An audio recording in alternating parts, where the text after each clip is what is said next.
Well, both are. Yeah. Yeah. Okay. So it's never I'm wrong. It's simply that now you have to go and investigate that because, you know, we've got to find out more information about it. Do you know if there's an anniversary or birthday that falls on the 23rd? Think about it. I can't think. Well, I can, love, so, okay. I'm probably a little bit faster. Okay. And if you're saying no, it can be left with you as a sitter. Well, think about it. Go away and think about it. In other words, I'm right and you're wrong until you find it's my problem. Right. Right, and I could be wrong, but I don't think I am. Now, none of this is to say that this isn't genuine. Yeah. What we're saying is there's just other ways of looking at this. Yeah. Other than that, I'm going to say good night and God bless. Thank you. The end of the show. Joe could be communicating with the dead. But my discussion with Professor Wiseman explains how similar results can be obtained through cold reading. Joe himself emphatically denies using any of these techniques, saying he solely uses what he terms as his gift of mediumship. What you would have is your cynics on one side going, well, that's it, you know, it's all cold reading, and your believers on the other kind of going, no, it's all genuine. But I think that these abilities actually exist. There is only one way to find out whether they're real or not, and that is to do some kind of test. Before we started filming, Joe agreed in principle to undertake a scientific test. Formulated independently by Professor Wiseman, the basic idea was to have Joe read for some people that he couldn't see or talk to, and this would eliminate the possibility of cold reading. He'd have to rely purely on what the spirits wanted to say, and he wouldn't be helped by any information the sitter fed to him. But as the week went on, Joe felt the test was unfair to his particular style of mediumship, and he didn't want to do it. So we were going to be doing the test today, which you said you'd rather not do. You know, the point of the test was to show that it isn't just cold reading, or isn't just this, or isn't just that. I'd have thought you'd have welcomed the chance to show that it was real. So what's your reasons for... A dog wouldn't take that test. Right. It was designed for failure. Because I am a clairaudient. Right. And I need to have voice reaction. I need to have communication in order for the spirit people to come through.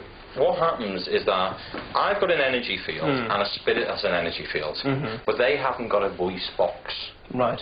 Okay, so I need to have dialogue with the other person. So if you wanted to test another medium, and you wanted to check that they weren't, just say you weren't sure if they were cold reading or whether they were genuinely doing it, so you wanted to sort of remove the possibility of cold reading, what sort of, how would you test it? Because that's what was so... Well, I would know me. You just know? I would know straight away. Okay. I've been in churches where I've seen a medium stand on the platform and he says, I've got your mother here, and I know that he hasn't because the father's standing behind them.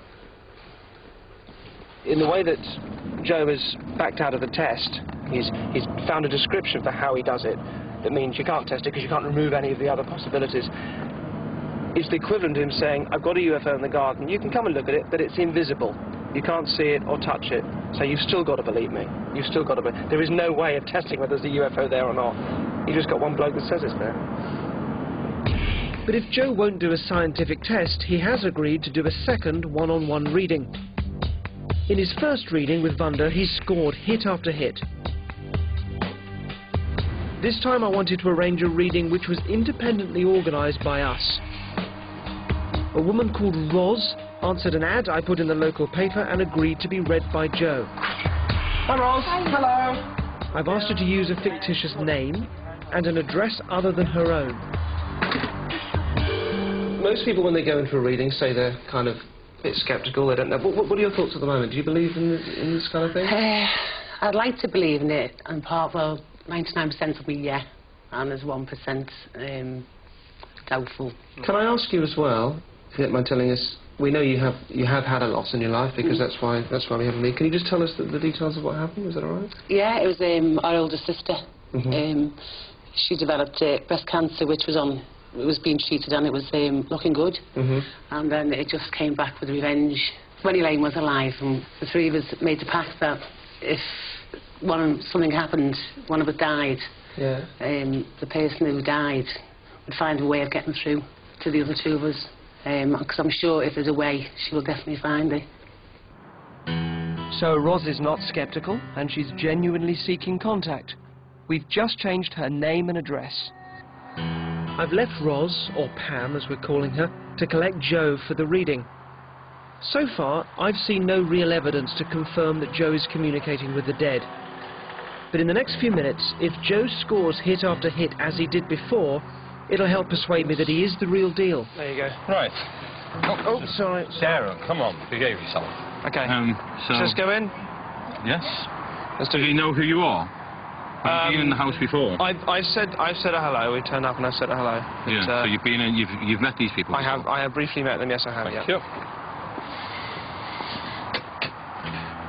I wanted to go to the loo first before I see these people. Okay. For me, this is Joe's moment. Actually, I'll sit here. Hello. Hi. So, Pam, Joe, Pam. Pam. Nice to meet you. Hi, Joe. You're right, thank you. Now, I'm aware of a gentleman actually coming through. It feels more like a father in the spirit world. Okay, do you have a dad in the spirit world? Yes. Yes, okay, I felt your dad, as soon as I come through the room, wanted to try and come through and say hello to you.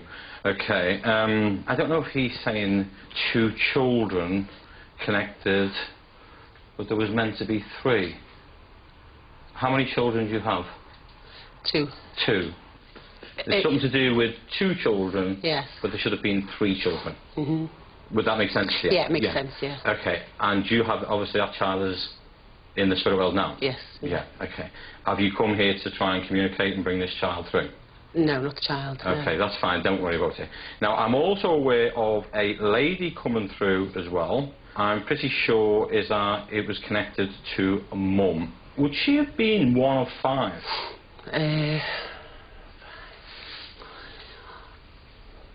Yes. Yes, because she talked about there's 5 of us. Yeah? Okay, she keeps talking about a separation here, a divorce. Okay, and I don't know whether this is connected to do with you, or there was some type of split up going back quite a while. No. Okay, why she mentioned 17 years ago then?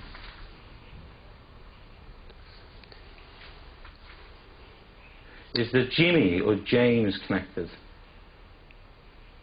No. She's saying yes on grandfather's side. No. Okay, maybe have a think about it. It may come back a little bit later on. Okay. I feel it's connected to the 5 which was connected to your mum when she said it was 1 of 5. Okay, so it may go back a long time ago. Sometimes we can't think because the mind has to think a lot beforehand. Yeah? Okay, because I've never met you, I've never seen you before, and as soon as I come in, I knew that your father was waiting here for you. And I knew that your mum was waiting, and I knew that I wanted to ask her for a little bit of information, and she said 5 of them. So you would know that was your mother coming through. Other than that, I'm going to say God bless and thanks for speaking to me. Thank you. Okay. Thank you. You okay? Yeah, I'm fine. There's one particular person I know was trying to get through to me. Okay, don't worry about that. There may be a person trying to come through, but sometimes the spirit people will come through in their own time. They said if there's a way of coming through, they will find it. Yeah. Hopefully, I thought, you know, you might be that person. Yeah, but maybe I'm not the right person all the time. I can't guarantee I can go to one place and bring a certain person through. So I wouldn't be too disappointed. I'd be happy that someone is coming through. Yeah. Can I just ask you as well? I know you seem disappointed. Is the Paul connected with you? Paul. We have a Paul, yeah. Okay, as in the living world. Living world, yeah. Yeah. Okay, because you're obviously mum is talking about Paul. It's okay. You don't mind me asking. I don't know if he's a cousin or someone quite close to you. In-law. In-law, Paul, in-law. What does my mum want to say about Paul? See, I don't. All I know at the moment is that there is some type of connection with Paul. I don't know if there's been some spot of bother or something happened around Paul, but I know is that she was specifically talking of a Paul. No, that doesn't make any sense. Okay, that's fine. That's fine. Yeah. I was hoping Can I for just something ask you more definite. how you